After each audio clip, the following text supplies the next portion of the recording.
Se você é um CEO e acha que seu CTO só sabe gastar dinheiro, ou se você é um CTO e acha que seu CEO não entende nada de tecnologia, não entende nada do que você está falando, esse vídeo pode te ajudar, porque eu vou passar um pouco sobre a experiência que eu já tive mentorando e fazendo consultoria com algumas empresas e o que eu vivi também na prática, né?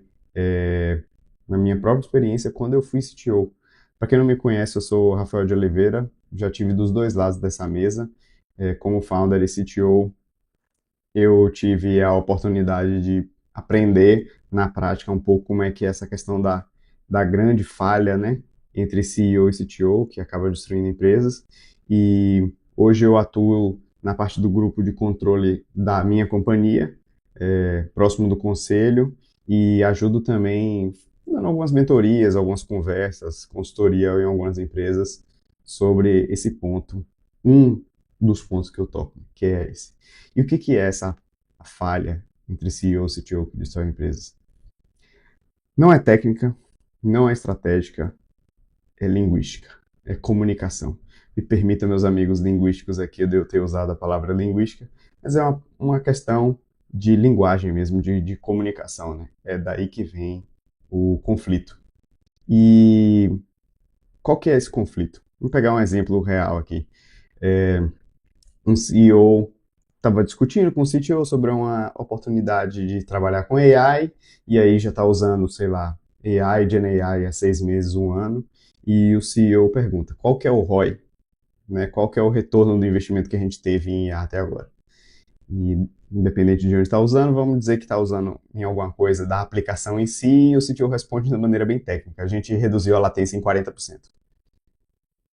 O CEO ficou olhando com aquela cara assim, tipo, ok, bacana, me parece ser uma coisa boa, mas o que significa isso? Eu não consigo entender isso. E, eventualmente, quando chega nesse ponto, o CTO faz um duplo clique e explica mais tecnicamente ainda o que significa. E aí perde completamente a audiência, né? O CEO, o cara fala, beleza, já não estava entendendo nada, você aprofundou mais e eu entendo menos ainda. Então, a gente vê esses sinais de desalinhamento da comunicação, que são sintomas comuns, né? Quando o CEO pergunta, por exemplo, do prazo, né? Todo CEO quer saber quando alguma coisa vai ficar pronta e o CTO responde sobre a complexidade do projeto, o nível de incerteza, que é natural, e eles não conseguem ter uma linguagem comum. O CEO questiona o budget que precisa, por que, que é eventualmente mais caro do que ele imaginava, ou por que, que custa tanto, porque a tecnologia custa tanto, seja na parte de infraestrutura, seja na parte de pessoas, e aí o CTO explica como vai funcionar a arquitetura do sistema, do projeto, o que também, eventualmente, não significa muita coisa para o CEO. E o CTO está sempre, o ou a CTO, né, está sempre naquela briga com o CEO, a CEO, que, pô, não tem dinheiro, não podemos expandir o time, não quero contratar, mas cobra sempre inovação, mas não quer aceitar nenhum risco, e o risco da inovação está muito aliado com o risco da experimentação, que é natural, faz parte do processo, né? Então, de novo, porque isso falta uma linguagem comum, falta essa capacidade de se entenderem, né? Como eu falei, isso aqui já vi diversas vezes isso acontecendo. E aí, se a gente for procurar no mercado alguns indicadores, eu vou botar as referências na descrição do vídeo, né? Alguns links, mas tem estudos que são fechados. Grande parte desses projetos de tecnologia em diversos tamanhos de empresas diferentes falham. Grande parte deles falham por problemas de comunicação e grande parte desses projetos que falham por problemas de comunicação representam um pedaço importante da empresa, um projeto importante da empresa. E essa falta de entendimento, de atualização, de visibilidade, de comunicação, lá na frente gera um resultado negativo, né? Então, ter esse diálogo, esse dialeto comum é essencial sob o ponto de vista de empresas pequenas, estão começando a desenvolver muita coisa, também para empresas muito grandes, né? O impacto é muito grande desse desalinhamento. E um desalinhamento, infelizmente, comum também comum na literatura, a gente vai ver existem vários livros, a gente não vai ver porque eu não vou passar aqui, mas se vocês procurarem, vocês vão ver vários livros sobre o tema, e como conciliar essa questão da comunicação alto nível se leva, principalmente entre empresas muito técnicas, em que o CTO ou a CTO é muito técnico e não consegue conversar com o CEO, né? E aí, beleza, por que que isso acontece? Porque são dois mundos que parecem que não se encontram. Eles precisam se encontrar para o negócio dar certo e para as coisas avançarem. Mas quando a gente está nesse lugar desse desentendimento, desse mundo paralelo, a gente não consegue fazer as coisas conversarem. Então, na cabeça do CEO ali tem, pô, pressão, resultado hoje, a gente tem que crescer, necessidades do board ou necessidades do negócio que estão latentes, resultado ali todo o tempo, e a cabeça da pessoa que está cuidando de tecnologia está pensando em escalabilidade, débito técnico que vai atrapalhar a velocidade lá na frente, estabilidade do sistema, que também está relacionado com débito técnico, ela está pensando em construir para o futuro, né? Principalmente se for uma empresa que depende muito de tecnologia, isso aqui é um papel muito importante. A gente não pode só olhar para o curto prazo e ter um problema de tecnologia, um problema pode ficar muito caro de ser resolvido e demorar muito tempo para ser resolvido. Então, isso tem que ser pensado antes.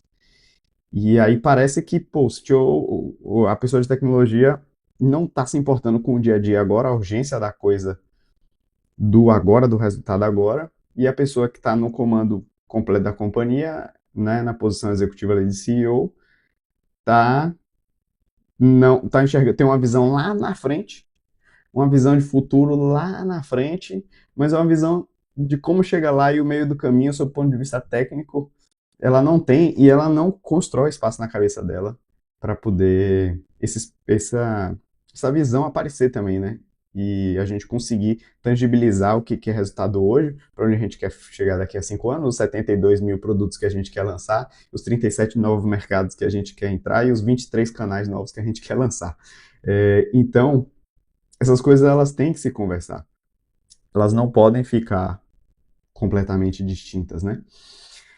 E aí tem um outro elemento aqui que é como se fosse um divórcio silencioso, né? Que tem o ego em jogo. Então, em algumas empresas, esse é um elemento adicional. Dependendo de qual é o relacionamento entre essas duas pessoas, a pessoa que é CEO numa empresa de tecnologia não quer parecer que não entende tecnologia, não pergunta as coisas que não está entendendo, finge entender, mas não entendeu nada, e beleza, tem que mostrar força. E a pessoa que está responsável por tecnologia não quer ser vista só como executora, então ela também não pergunta muito das coisas que ela não entende do ponto de vista de negócio, não tira dúvida, não quer se mostrar fraca do ponto de vista financeiro, de entender os instrumentos financeiros, as alavancas.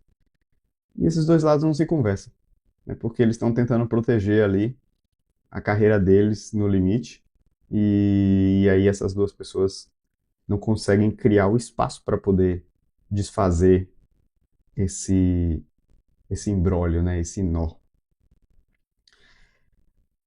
Quais são as armadilhas que a gente costuma ver quando a gente identifica esse tipo de comunicação desalinhada, né? A gente começa a olhar coisas de um lado que não faz sentido no outro. Então, por exemplo, pô, a pessoa técnica está olhando em quantidade de features, né, olhando junto com o produto, quantidade de features que a gente lançou, ou, sei lá, quanto de latência a gente melhorou, o uptime que a gente melhorou, que são coisas que podem ser importantes, mas se não tiverem impacto de negócio, não faz muito sentido. Se a gente lança um produto, uma feature nova, que ninguém usa, melhora o uptime dela, mas ninguém está usando, estamos gastando dinheiro à toa. Então, a gente olha as métricas erradas.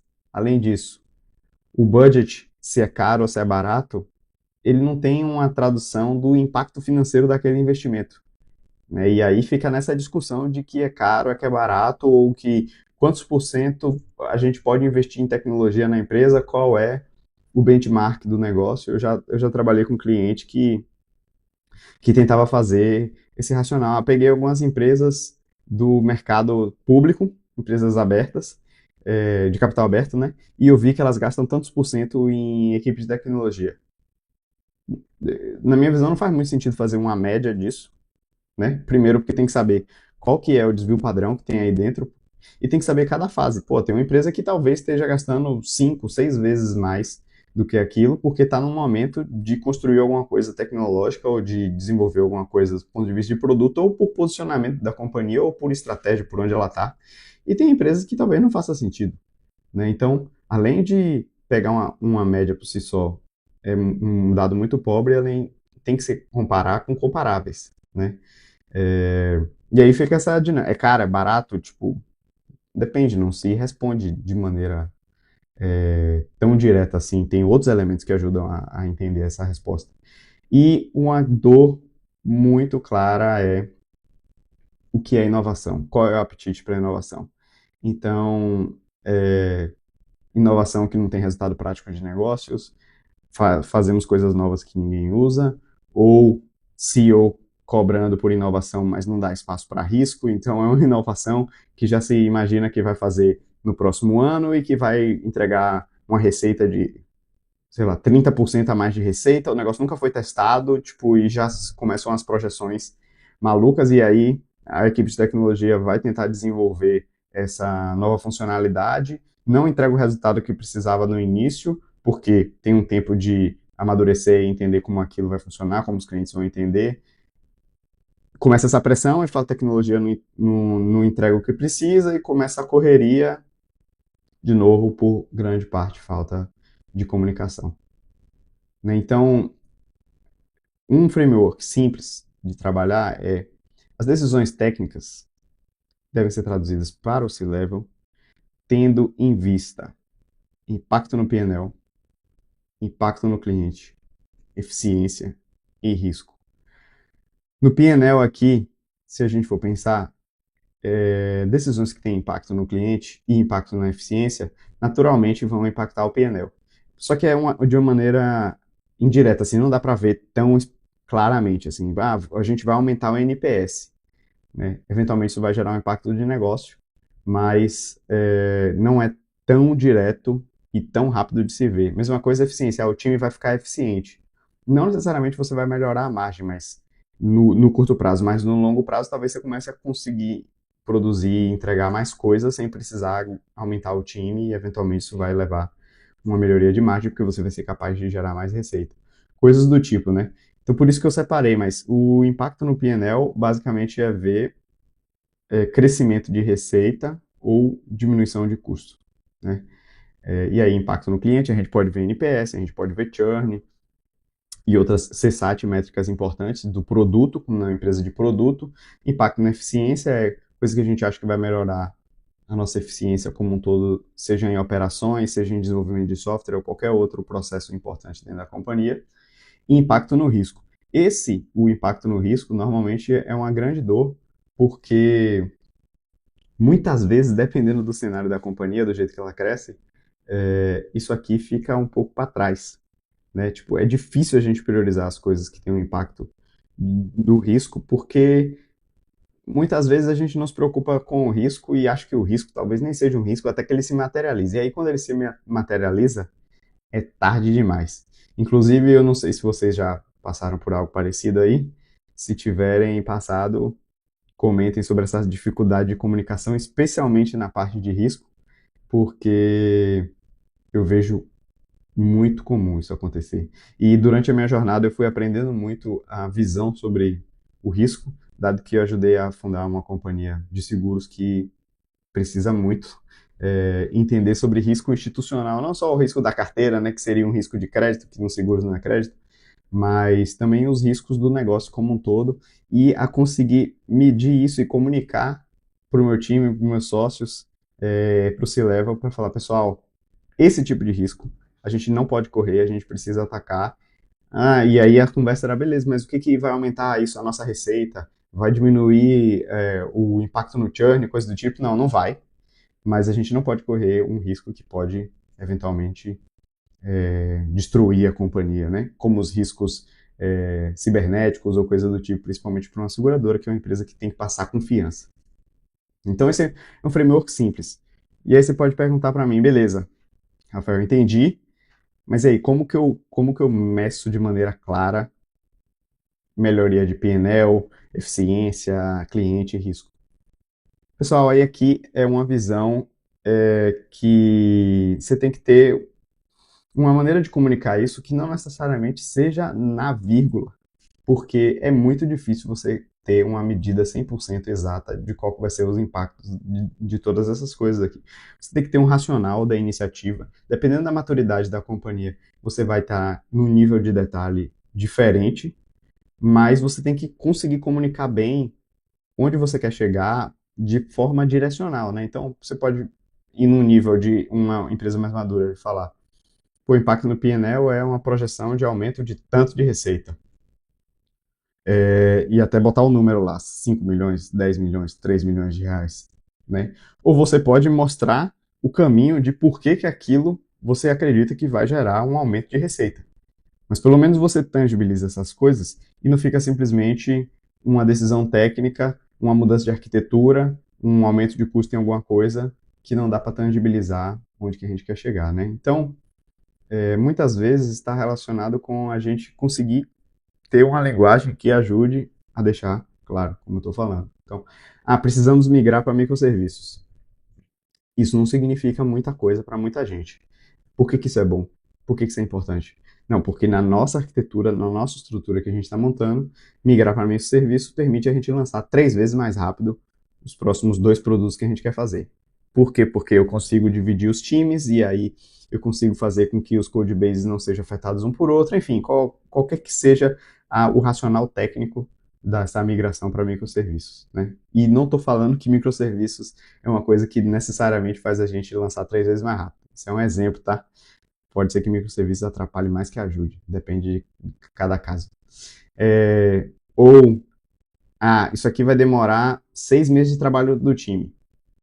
Não vamos fazer. 6 meses de trabalho eu não topo. Não, você traz a visão de onde vamos chegar. Ó. 6 meses de trabalho do time para a gente gerar um potencial de 5 milhões de ARR.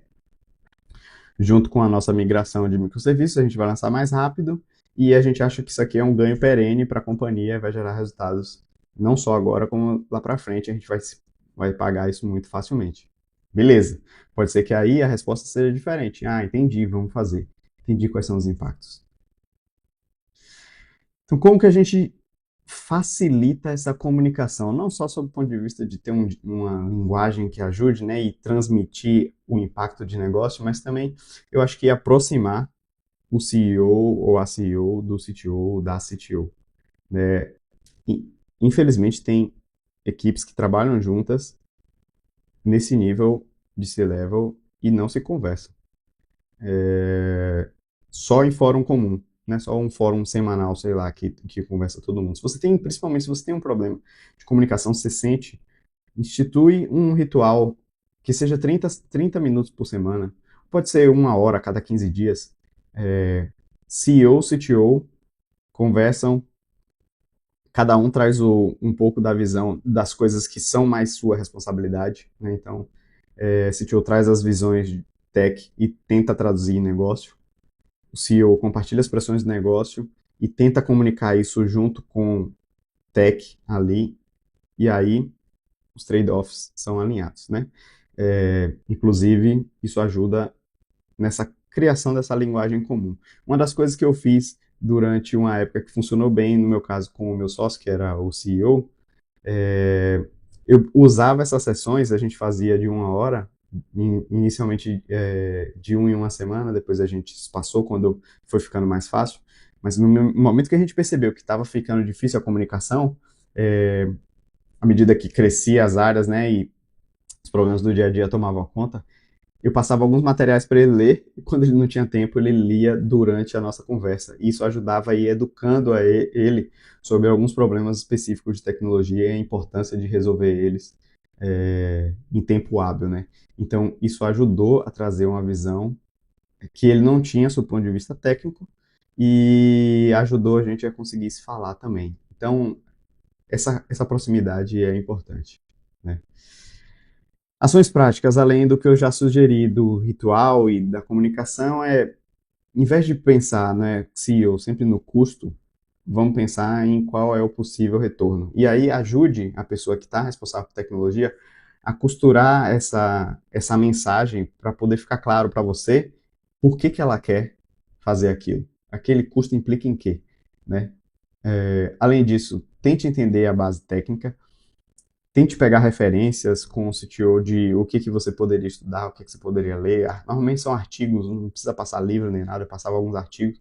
Pode fazer isso no Ritual, ou pode fazer fora, né? Mas tente criar esse vocabulário e abra um espaço para a conversa sobre risco ela acontecer também, porque normalmente ela fica escondida e ali dentro dos riscos técnicos a gente consegue normalmente encontrar riscos de negócio, alguns riscos que podem ser existenciais, dependendo do tipo do seu business, né?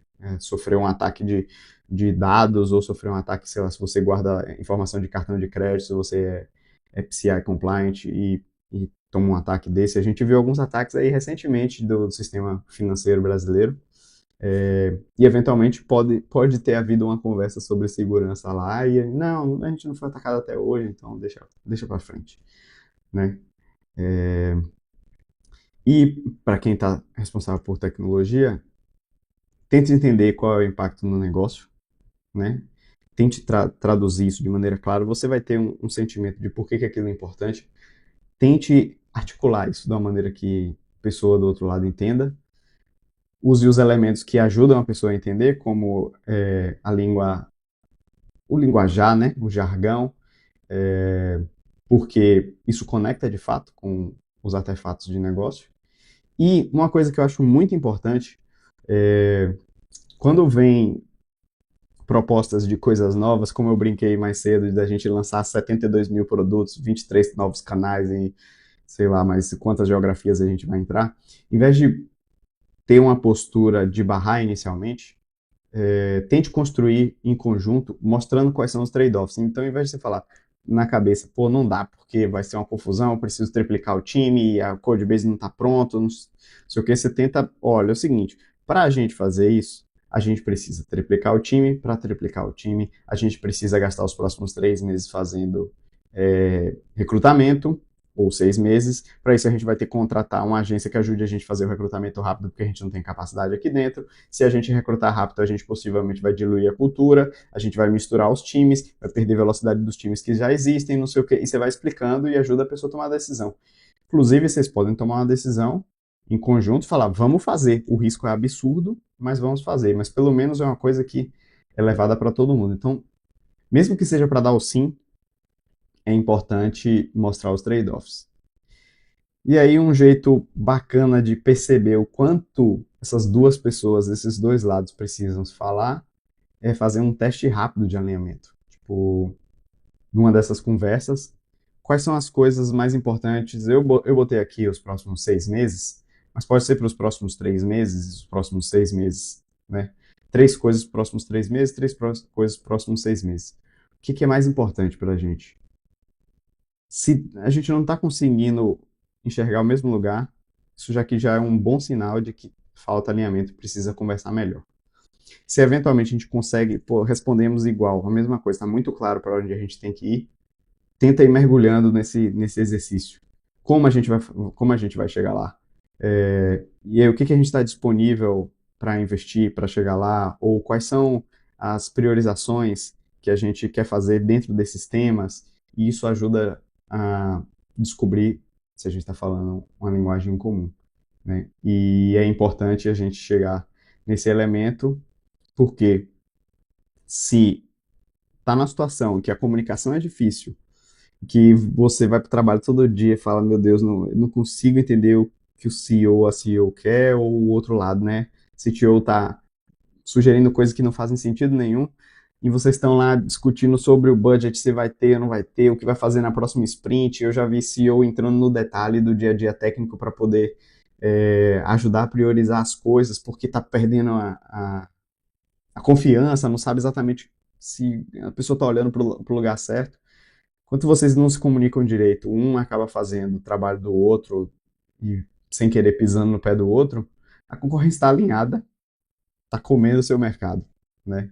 Então, é uma escolha sua de onde você quer alinhar, trabalhar e botar a energia, né? É uma brincadeira, uma provocação, mas é uma grande verdade. Então, se você acha que esse conteúdo tocou uma ferida da sua empresa, algum elemento que você acha que está presente aqui, que você sente isso, a gente, no canal aqui, eu vou trazer mais conteúdos que falam sobre esses temas e sobre o dia a dia do CTO, CEO, e eu acho que é importante a gente ir construindo esse relacionamento, né, entre essa dupla e entre o C-Level todo, para conseguir fazer isso funcionar da melhor maneira, a empresa ir na direção correta. A boa notícia é que é possível fazer isso. Eu trouxe alguns pequenos elementos aqui e acho que ao longo do tempo você vai construindo essa confiança e isso vai ser um problema resolvido. Muito bem. Eu sou Rafael de Oliveira e espero ver vocês nos próximos vídeos.